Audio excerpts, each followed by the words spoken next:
Welcome to the party. I'm Sam Ekstrom of Locked On Sports Minnesota. Today, extension candidates for the Vikings, who they are, what they'll make. Will the Vikings pay it? I'm Luke Braun of Locked On Vikings, and right now Laquan Treadwell is getting beaten to a fine pulp outside my apartment, just like you all wanted. Great. My name is Arif Hassan of the Wide Left Substack. Kendrick Lamar taught me that what will unite the world is unmitigated hate. Luke Inman at Luke_Spinman. We're talking worst Vikings rookie seasons today, and rest assured, there's plenty of options to sift through. Don't worry. Locked On Sports Minnesota Podcast. It's endless Minnesota Vikings talk with the diverse voices of your local experts. It's time for the Minnesota Football Party. It's your guys hanging out talking next level Vikings football. So join in with Arif Hassan, Locked On Vikings Luke Braun, Superior Sports Talks Luke Inman, and Vikings insider Sam Ekstrom, plus the biggest names in Minnesota football for the Minnesota Football Party. And it starts now.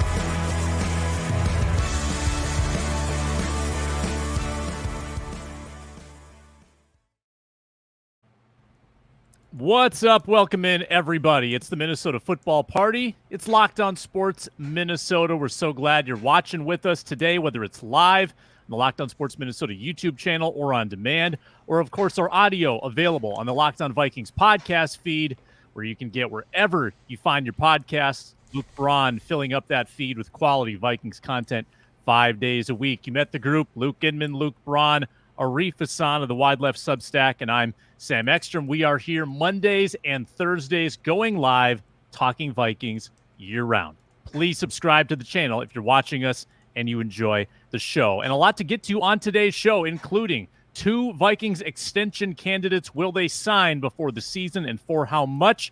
Dallas Turner favored at FanDuel to be the Rookie Defensive Player of the Year. Is it realistic? And speaking of rookies, we continue our Rank 'em series with the worst Vikings rookie seasons of all time. On Monday, we did the best.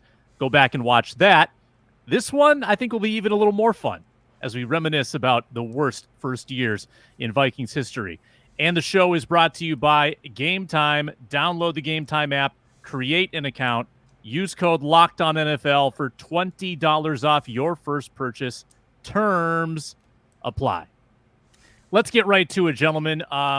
I'm going to nominate Cam Bynum and Harrison Phillips as extension candidates for the Vikings that would, cost more than a penny. Will either get a deal done before the season? How much might it be? I'll give Spinman the first crack. What up, man? Before the season, kind of tough to say, but hey, got to spend that money somewhere, right? Kwesi's been saving quite a while now. Open up that checkbook. These are some of the glue guys of the entire operation on defense. So keep your core guys intact. You drafted Bynum, developed him into the guy he is now. He's gotten better and better every year. We know Flores loves these 3 safety packages. Bynum's kind of thrived in his role so far. Phillips, man, I can't even really imagine what this defensive line looks like without him right now. I don't even really want to think about it, to be honest. He's the heart and soul of that group. And that group already is so thin at the top and with depth right now. So will they get signed before the season starts? Tough to say. I wouldn't bet on it, but I think regardless, they're both way more likely to be back next year on new deals, gets those extensions, as opposed to the alternative.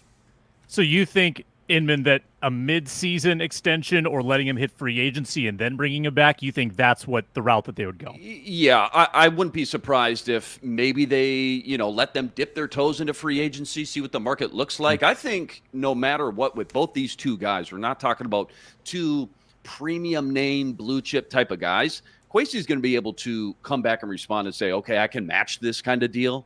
It's not going to be insane type of JJ type of money. Obviously, we're not talking about quarterbacks. We're talking about defensive tackle and a safety. So I think they got the money to do that. Again, one of them, maybe both, could be extended before the season.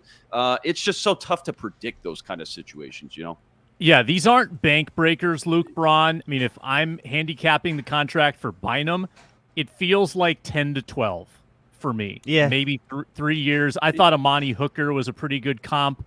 What's your take on this situation? It might get higher than that just because I don't know if I think you might be underrating cap inflation, but like whatever, right? That's a million here, a million there. It's somewhere in that range where it doesn't even use up all of the 27 mil that the Vikings have in cap space right now. So it's very doable. The question is, can they extend these guys? Yeah, absolutely, easy. And it's a matter of will they. I do think Bynum should get done right now, unless they want to let him walk, which I think would be pretty surprising. Yeah. That would mean that like they still believe in Lewis Seen, and I don't think that they do.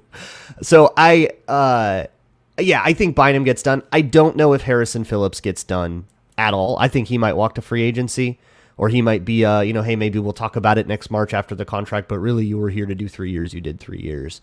Thanks for your service and good luck at your next place. Just because I think Kwesi will want to get a little younger there and get something a little more homegrown there. They're going to have to go really hard at that position, whether or not Phillips is in the building, just because he's only one guy and that position's already super thin and weak. So, yeah, I think that they're going to pay a lot of attention to that position anyways. And I don't know if keeping the old veteran guy in is the way that they'll want to go.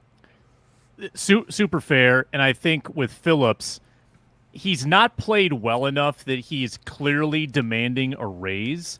And if the Vikings, show up and say, hey, we'll pay you $8 million a year for the next 2 years, which is kind of a demotion or a discount on what they paid him originally, he's obviously not going to take that. He's going to bet on himself to try to hit free agency. So it makes a little less sense with Phillips than Bynum, who obviously Bynum's looking for that life-changing deal, a long-term contract at big money for the first time. So different circumstances here, Arif, with Bynum and Phillips. What's your read on it?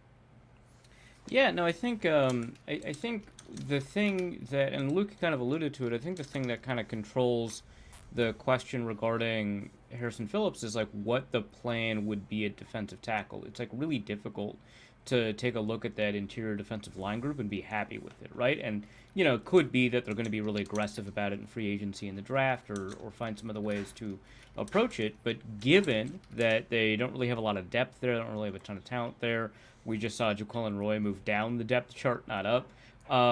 It might be the case where they're going to feel, I don't know about obligated, but they're going to feel motivated to get a Harrison Phillips deal done. That's obviously not the same kind of approach that they would take with somebody like a Cameron Bynum, who could, like you said, make $10 million a year at safety.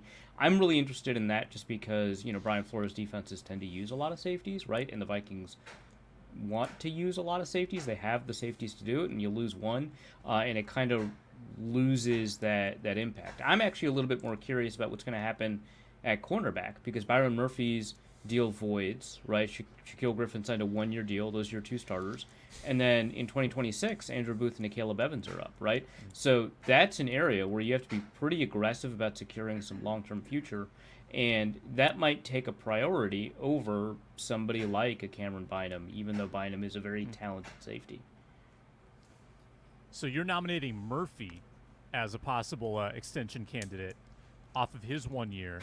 Also, I hear that my audio reportedly went crazy on my last comments. I apologize for that, trying to solve that. But yeah, your audio's in a holdout right now. Your audio's looking for a raise right now. It's got an ear possible infection. 2-3 year extension going on right now. Yeah. Is it okay now? Are we good on it? It's a little lighter. It sounds it's quieter, fine. You but just yeah. need to turn it up just a little bit. It's just a little quieter. Live podcasting, baby. Live cop. Yeah. Yep. How do I Rush turn it meetings. up? What do I do? I've never had. How to do I turn it up. turn it up? What? Sam.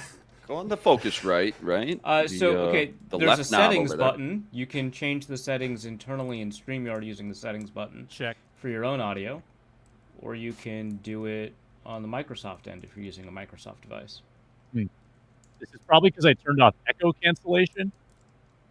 Anyway, Okay. Byron Murphy, extension possible. Arif nominating a third extension candidate. Anyone want to take a crack at Byron Murphy after 1 year? I think that he can play. He's the right age that someone you want in the building for multiple years. And Arif's right. The long-term stability at cornerback stinks on this team. I'd be very into that if they could get that done. That would rock. I have no idea what the amount would be. I don't have the numbers for like cornerback market in front of me or anything, but like, yeah, that is a really good idea. I think the only argument against it would be that you want to see another year of him before you make that decision, but I think that would be an overabundance of caution. I think he did enough last year. This is his second of 2 years on that deal. If you let him walk, like Griffin walk, Booth doesn't turn a corner, you're remaking that room for like the sixth time in 6 years. 5 years. Yeah. It's rough. It's Remember in we talked about 2019 when nobody wanted to pay any corners and they let all three of their starting They let corners them all walk? go. Yeah. Remember how they haven't had good corners since then? Maybe don't let your entire position group fall apart in one off season, Rick. Well, in fairness, none of those corners are in the league any longer. So Wait, it's been 5 years. yeah. Maybe acquire some. We should have just let Zimmer cook in the draft. They did try to acquire some. They definitely did do that. Yeah, and they aren't in the league really anymore either, basically. The Defensive Player of the Year award could it go to Dallas Turner? We'll discuss that on the other side of this quick timeout on the Minnesota Football Party. Gametime presents today's show, and it's an authorized ticket marketplace of Major League Baseball, which makes getting tickets faster and easier. And the prices go down the closer you get to first pitch. Twins play a matinee this afternoon just after 12 o'clock at Target Field. At 11:30, check out Gametime, see if that price is dipping for you to get in and watch the Rays and the Twins at Target Field. You can use that strategy all summer long. And if you can't watch the games like me, you better get in the building, and you better use Gametime to do it. With last-minute deals that save up to 60% off, flash deals, which are exclusive in-app deals on select seats, or zone deals, where you choose a section and Gametime chooses the seats. You're saving money every which way with Gametime. Take the guesswork out of buying MLB tickets with Gametime. Download the Gametime app, create an account, use code LOCKEDONNFL for $20 off your first purchase. Terms apply. Again, create an account, redeem code LOCKEDONNFL, LOCKEDON NFL for $20 off. Download Gametime today. Last minute tickets, lowest price guaranteed.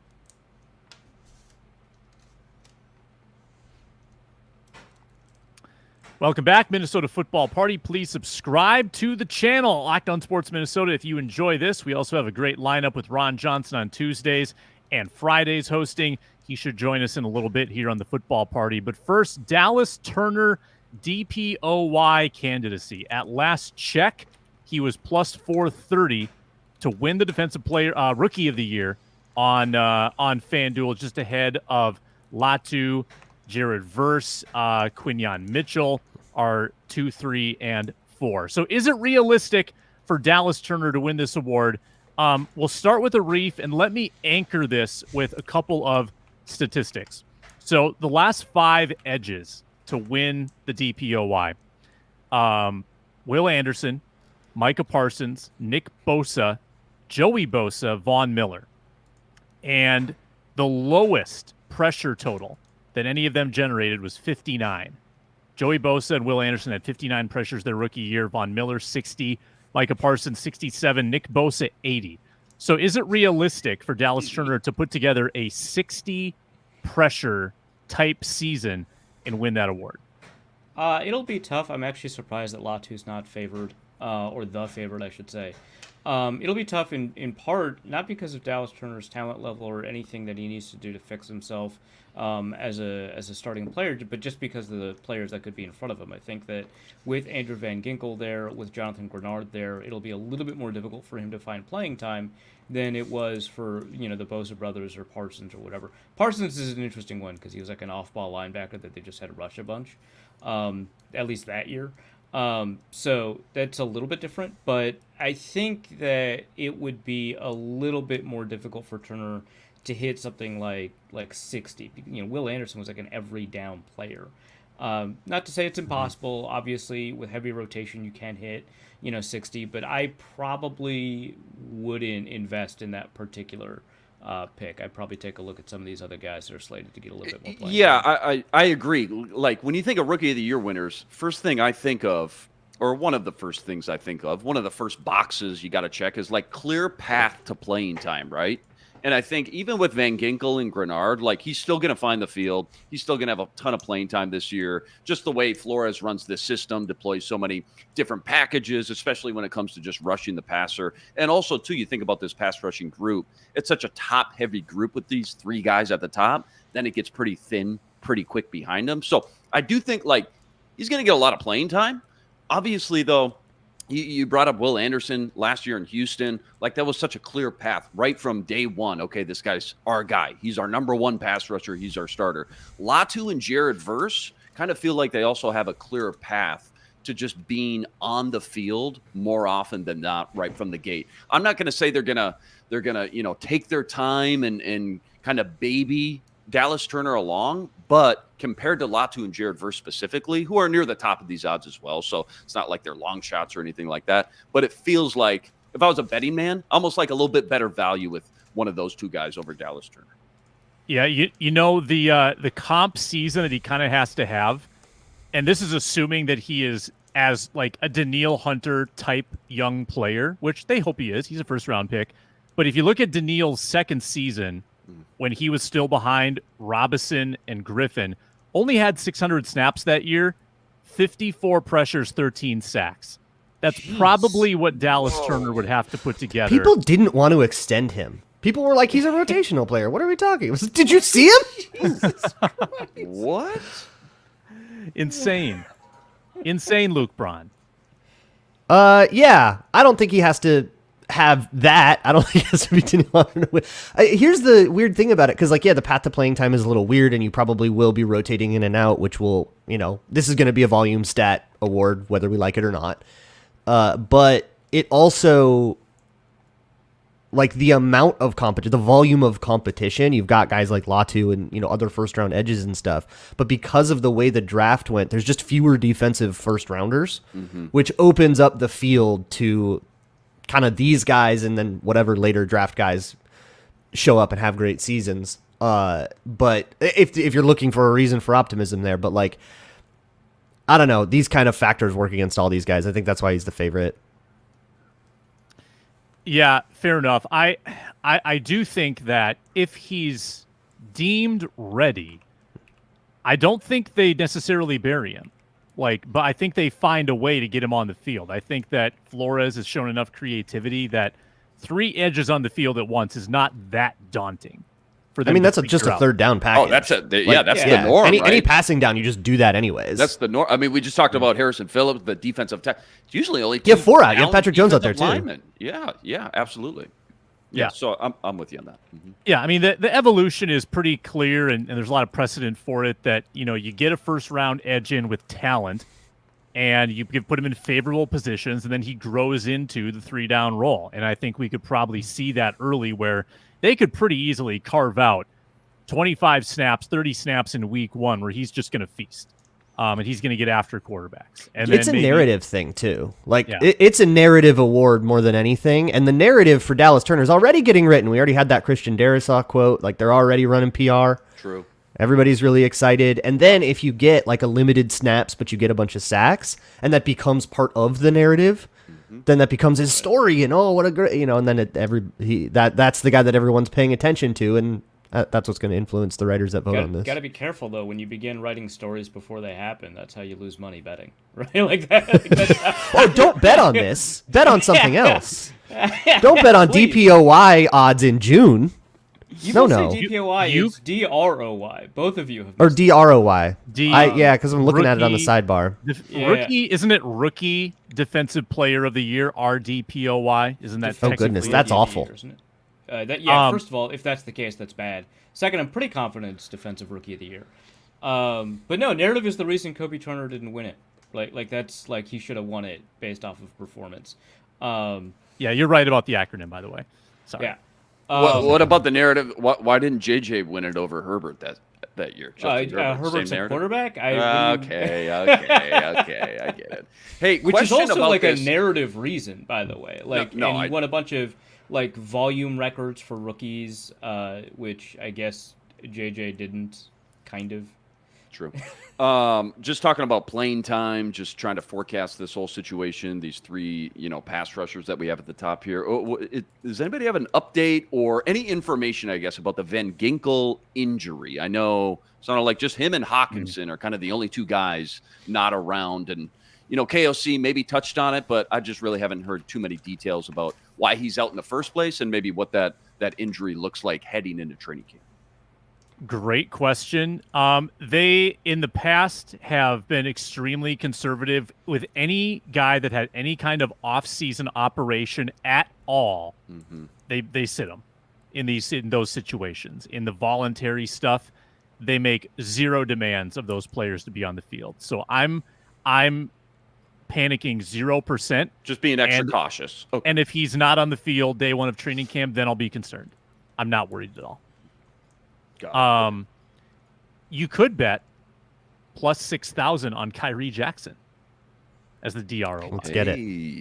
Hey. So you busted out the last. Would you say the last 5 have all been edge rushers, or did you just name those the last were just 5 the last rushers? 5 edge rushers? Got it. Right. It does feel like Gardner won it, right? Yeah. I was going to say, outside of Sauce Gardner, and I could be missing an obvious secondary guy, it does feel like a front 7 award, just the way those guys, unless you're maybe a box safety kind of guy, but just the way they collect all those stats. You get all the tackles, you get all the sacks, tackles for loss, and then a forced fumble, fumble recovery in there as well. So tough for a cornerback out on an island just to win that award. That feels like you got to have some statistics in the mix as well. So kind of speaks more volumes than anything, just how good Sauce was that year as well. Spinman, Twins postcaster, concerned about Dallas Turner after watching his first pitch at the Twins game yesterday.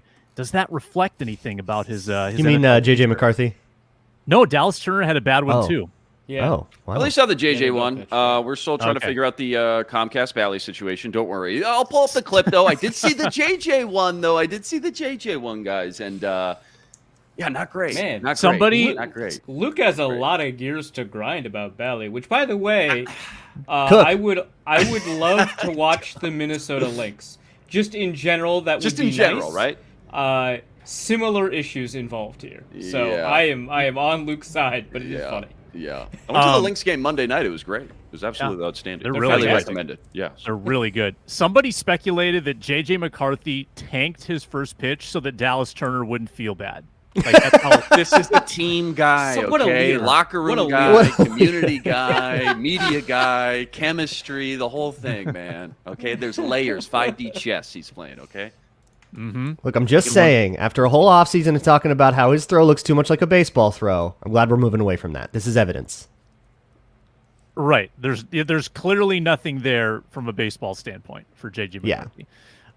We're still waiting Ron Johnson. We'll pause, and we can get started on our worst rookie seasons ever conversation when we return on Minnesota Football Party. We're brought to you by FanDuel. We've already touched on the DROY odds for this coming football season. You've also got baseball options as well, WNBA as well, even if you can't watch them on Comcast. But new customers at FanDuel get $200 in bonus bets with any winning $5 bet. That's up from $150 a couple weeks ago. $200 in bonus bets. And if you win those $200, you can spread that out on whatever you want. Future bets, WNBA, Minnesota Twins, or DROY odds, whatever you want. FanDuel.com/lockedon. Add a big win to your summer bucket list with FanDuel. It's America's #1 sportsbook.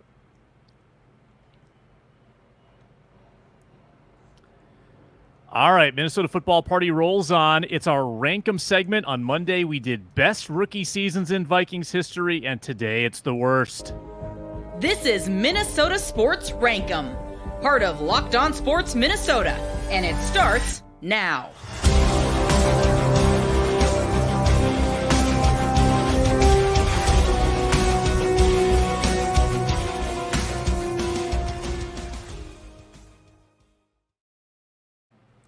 Why does No, that I've music got sound about- like a superhero is coming out of retirement to like fight the Joker Game one of more Thrones last time? / Right. Marvel / DC / whatever. Luke, do you think Game of Thrones is a superhero show? No, but you can feel that Game of Thrones vibe in One there. could argue. Well, we've talked about that. All right. Copyright infringement right there. We're done. We're done. I got about 25 years of knowledge in the old noggin where I can kind of recall all the rookie seasons, that stunk. Go beyond that. Like if DJ Dozier had a bad rookie year for the Vikings, I can't remember it. So this is a limited frame of reference for me. I can't go back all the way. But let's each toss a candidate out. Then we'll bring Ron Johnson in. He's waiting in the wings. And then we'll finalize our list after that. My first candidate is a guy with a negative AV in his Vikings career, Daniel Carlson. 2 games. Oh, that's a good one. 3 missed kicks. That is a good one. Cut. Gone. Post. The kicker of the 2 games. The kicker of the future. Against your biggest rival on the road, too, no less. One of those 2 games, of course. Okay. Who then drafted his brother. And now he's one of the best in the league. That's my first nominee. That's a good I one. limited mine to first rounders because I felt like, the 7th rounders gets cut it's kind of lame. So I limited mine to higher draft picks than that. But that's a good one. Yeah, you got to take into account expectations here. We're not. Yeah, these aren't. Well, UDFA. and negatively impacting the team then leaving is probably worse than all those 7th rounders that just got cut. So. Yeah, no, that is absolutely that's worse than just getting cut. Yeah, you did harm. I feel like the clear number 1 has to be Demetrius Underwood, right? Okay, I'm glad that that's got to be the number 1. He showed up for 2 days of camp, and then went on the lam, literally just gone. Yeah. Yeah, and when you say 2 days of camp, 2 days of training camp down in Mankato, correct? Yeah. This was showed up for OTAs, and we got maybe a little. I don't know if there was an OTAs yet. Okay, there wasn't even that yet, so it was just training camp. Yeah, no, he showed up for 2 days and went I can't do this, and then he struggled with mental illness a lot and has recovered well since then, but obviously the stresses of football only made those problems worse, and he was a very religious guy, religious family, so it kind of manifested in that way, and it was essentially God told me I had to leave. Yeah, he thought the world was going to end, I think. He didn't something play like that. most of his senior year, and the Michigan State coaching staff told the Vikings not to draft him. The signs were all there, right? And the Vikings were like, yeah, but he's pretty good. Pretty good at football. That's a ball of clay, though. I can work with this. I can work with we already got Moss. We're playing with house money. Denny Green heard that about 16 other. He just drafted Randy Moss when everybody was like, "Don't draft this guy." Right. Fair enough. Stealing his oats, man. He's okay. I got this. There's a difference between got suspended for marijuana and is tormented by visions of the apocalypse. Those are 2 different. Who isn't things. tormented by visions of the apocalypse? More and more every day. Well, okay, yeah. Now a uniquely modern condition, I would argue. True. Yeah, that's a post 9/11 thing. Yeah, Arif and Luke, quick nominee. Then we're gonna get Ron in here. 2nd overall pick, the pick acquired from the Giants by trading Fran Tarkenton, Clint Jones, who actually wasn't a bad player, but his rookie year, he's a running back. 2nd overall pick, got 13 carries. So. Ooh. Wow. Not due to injury either. I don't know. I looked it up, and there was no information on it, so I'm just going to assume it was bad. He was bad. All right. Yeah.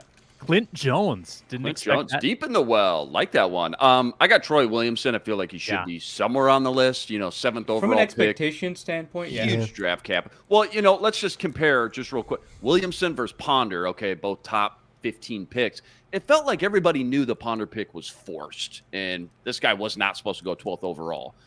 Williamson, it was 90% of the fan base was still excited about this guy. Impossible shoes to fill coming in trying to replace Randy Moss, but it felt like there was still some excitement that he could be a good wide receiver in the NFL. So the expectations obviously fell flat, and kind of an impossible situation from the get-go anyways for him. But yeah, I feel like Williamson's got to be on the list somewhere. he did catch 24 times the number of passes that Laquan Treadwell caught. Yeah, I was going to say, all these guys played. I mean, Lewis Cine did not dude, play.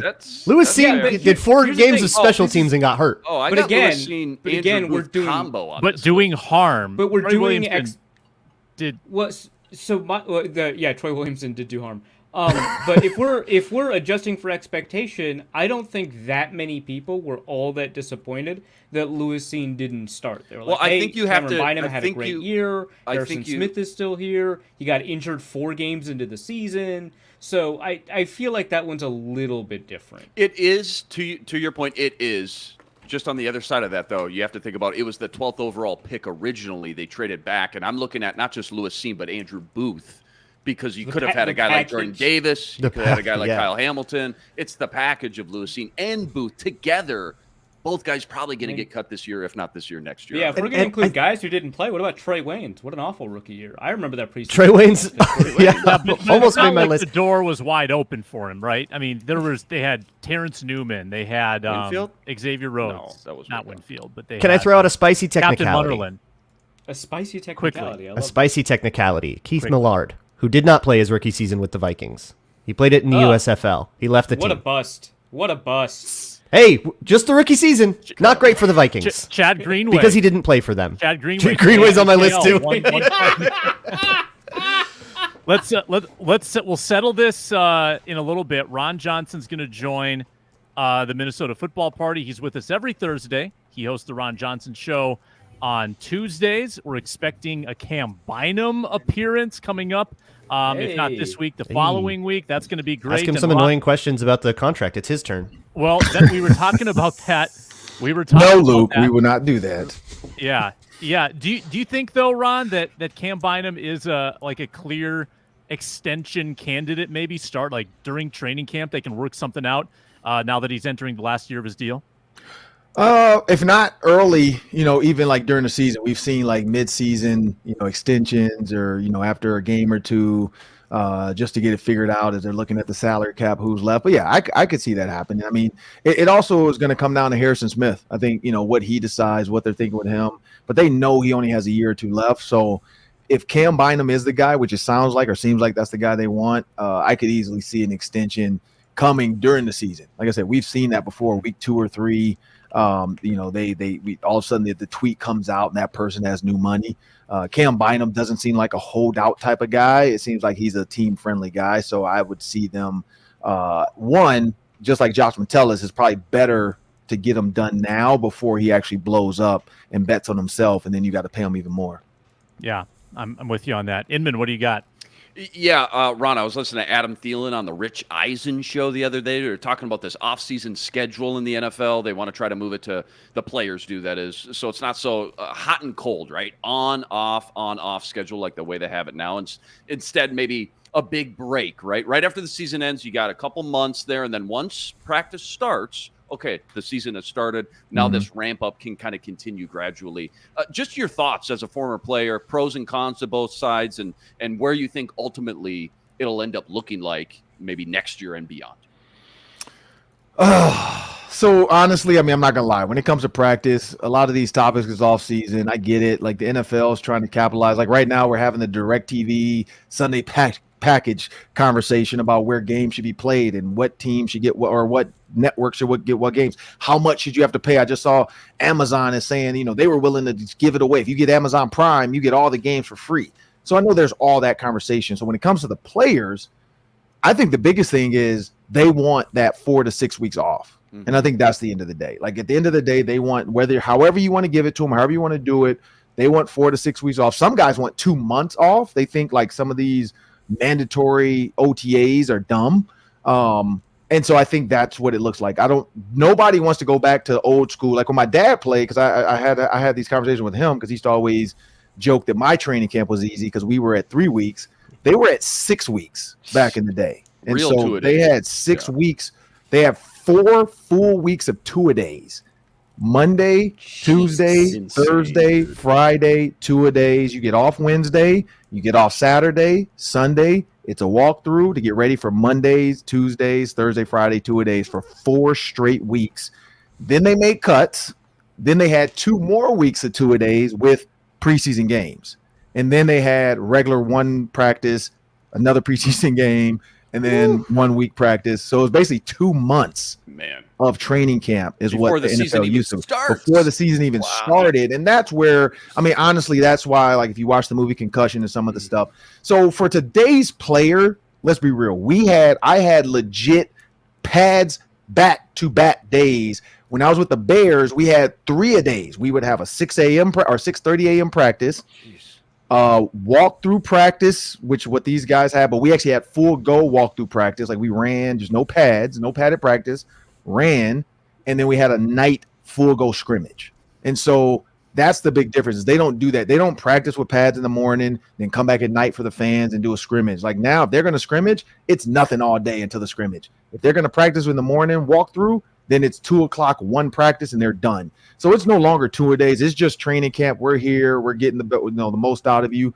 So I don't know. I don't think it matters at this point the way they practice. I just think it's becoming like a little too pampered and it's about taking care of the player. I get that. So I'm on both sides of the coin.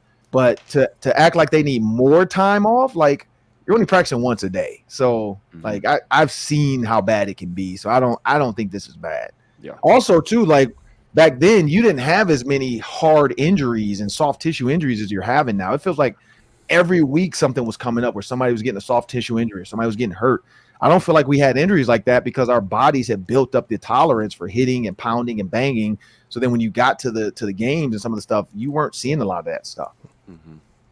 Different surfaces 2 days back then too. For 6 weeks. Yep, sounds natural really grass. Tough, but I try working from home and writing an article a week. I feel like without the posturpedic. Oh my God! chair. Yeah. Have you ever tried podcasting? This is hard good labor.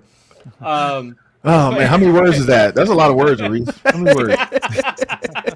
Gotta get my wrist taken care of. It's tough.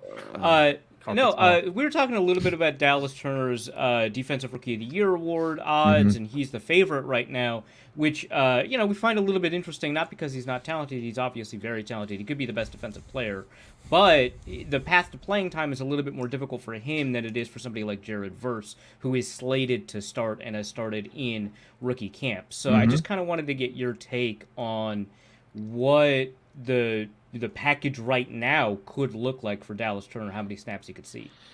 Well, I think it's the Josh Metellus effect.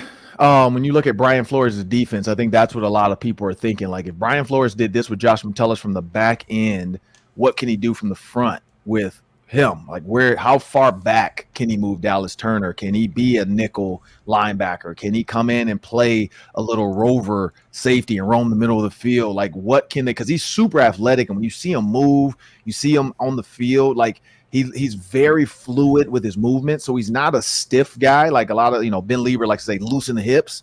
He's not a stiff guy, and so at this point, your mind starts to wonder, what can you do with him?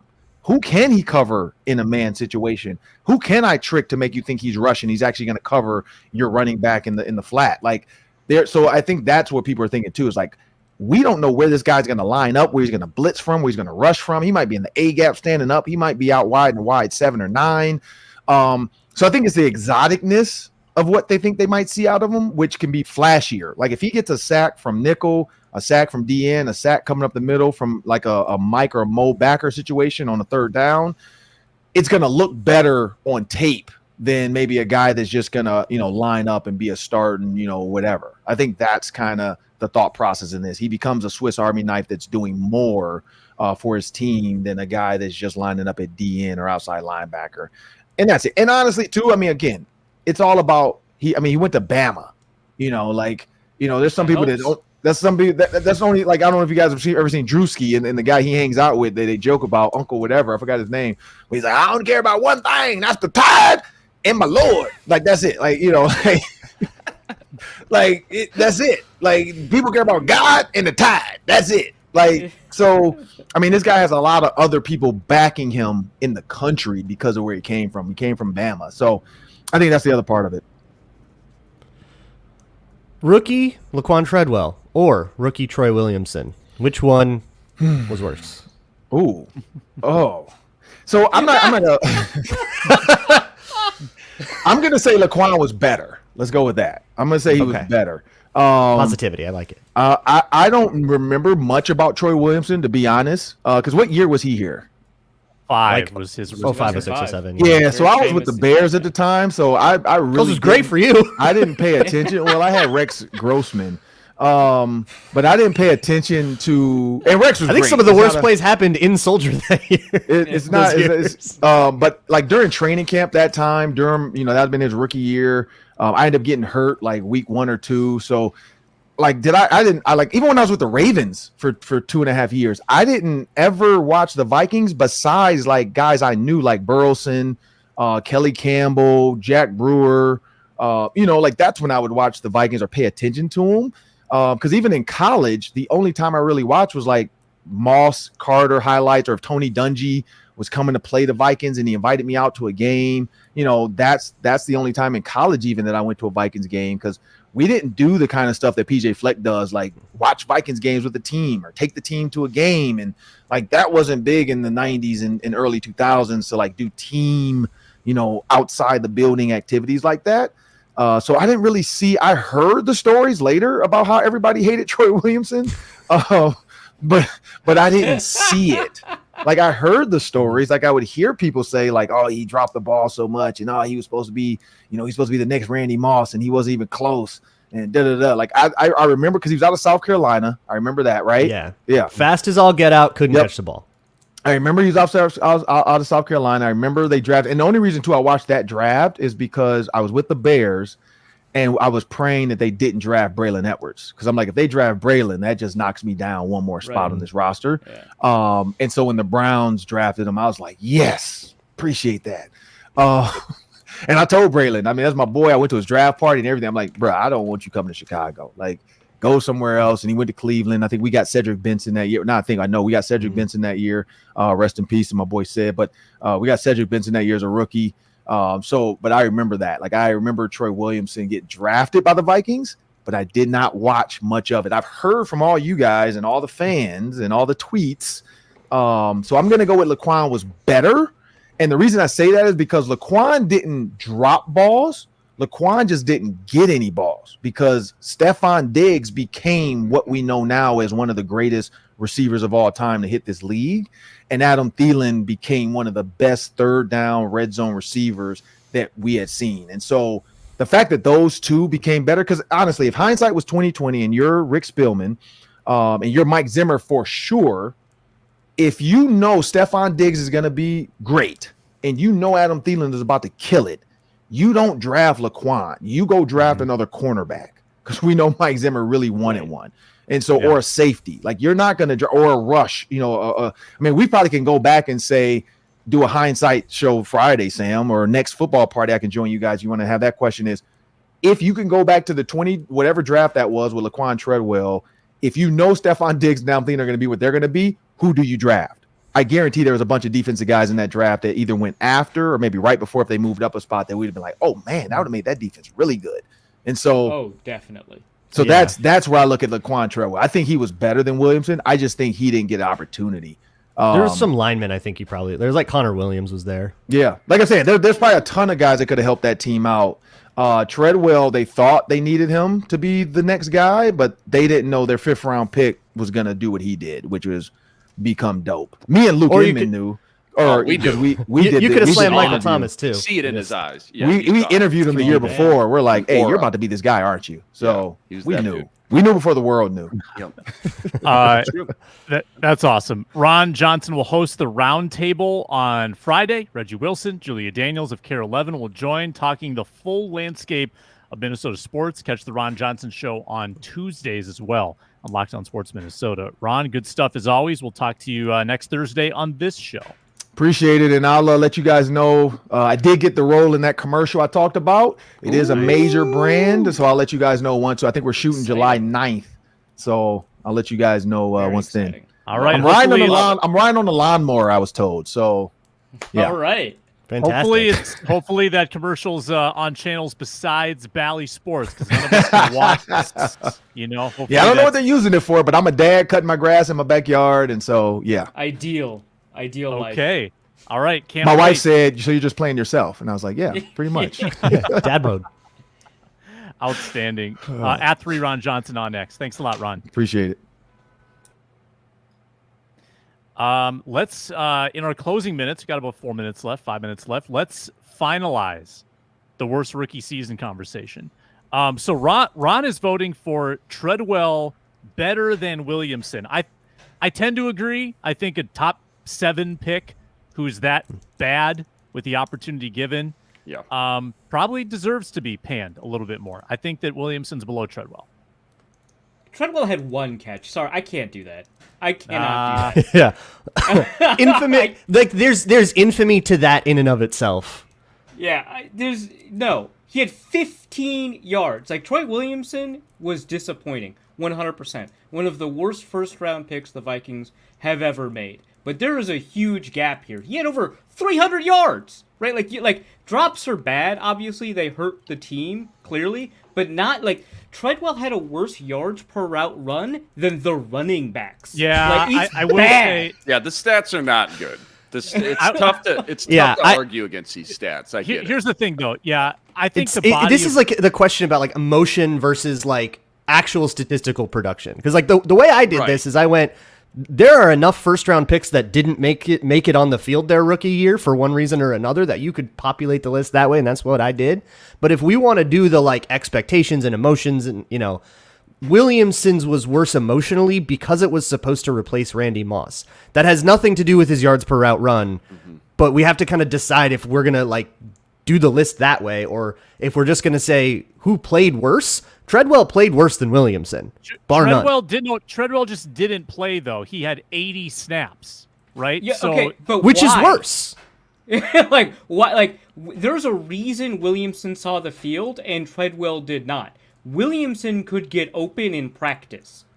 Treadwell could not. And then he couldn't get open on the field. Treadwell didn't get the opportunity. We found out why he didn't get the opportunity when later he got the opportunity. He couldn't get open and he couldn't catch. And we saw that his rookie year when he got 1 catch. One! This is like, you know who's worse than that bad player you're mad at? The guy who didn't beat him in camp. Yeah, that's exactly it. It's the same like gene that makes us call for the backup anytime somebody's struggling. It's like, that guy's not better. We already decided.